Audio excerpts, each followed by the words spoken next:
Hello, ladies and gentlemen. I am Screen Scene Guru coming at you with another Star Trek review. This is for Next Generation Season 5. I have completed it in its entirety. Now I'm on Season 6. Really exciting news because this is the last two seasons of TNG, The Next Generation.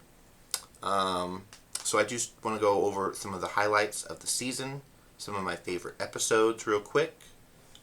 So going into this, talked about before, Redemption Part 2 was a really good episode with Worf participating in the Klingon Civil War, only to rejoin his service to the Federation and Starship Enterprise at the end of the episode. I really liked Ensign Rose's introduction to the series. I like her very much. So going on from there, Unification Part 1, Picard and Data follow Spock into Romulus space onto a dangerous mission. And Unification Part 2, on Romulus, Picard finds Spock, as well as an underground peace movement, a double agent, a bold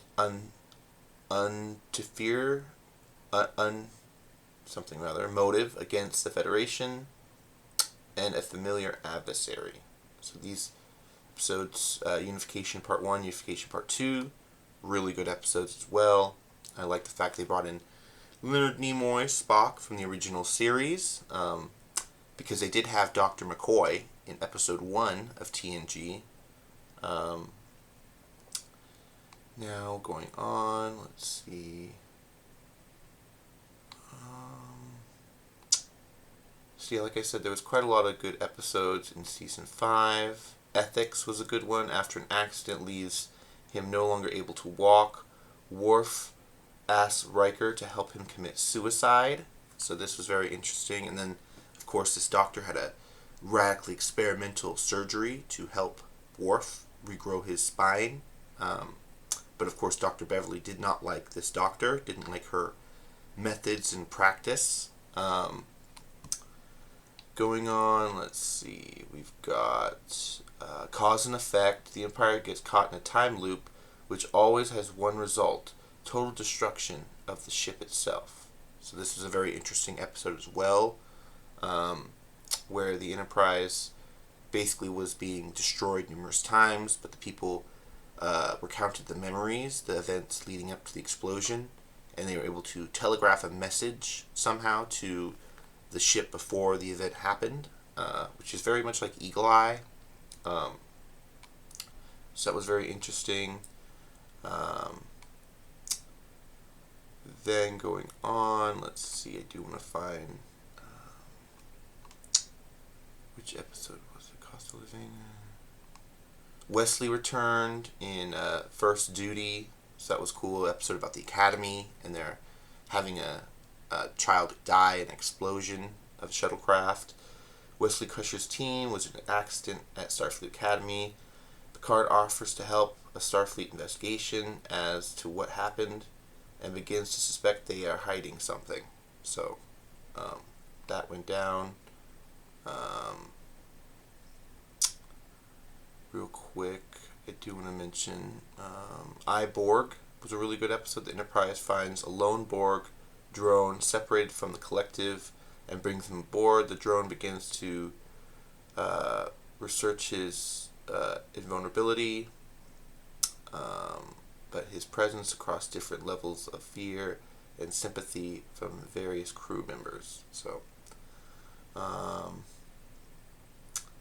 we've got the Inner Light. Picard awakens to find himself living in a small village where he is a well-known member of a community who is suffering from a delusion of being a starship captain.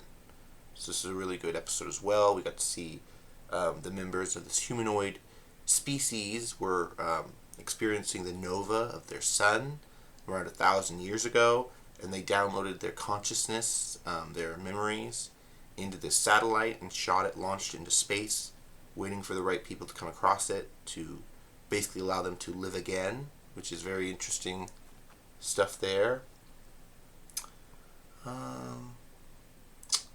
Trying to find this one particular episode. Not sure if it's I think it might be this one, The Perfect Mate. Ferengi Machinations unleash a diplomatic gift aboard the Enterprise. The race, empathic perfect mate, ready to bond with any male around her. So this is a really interesting episode as well. The Perfect Mate, episode 21. This had Femke Jensen, who plays Jean in the early 2000s X-Men. I thought this was really fascinating that Femke Jensen worked with Patrick Stewart before they were working together with X-Men. They were on Next Generation together. It's really interesting stuff. Then, of course, the last episode I do want to talk about, Time's Arrow, which does has an episode in season 6 as well.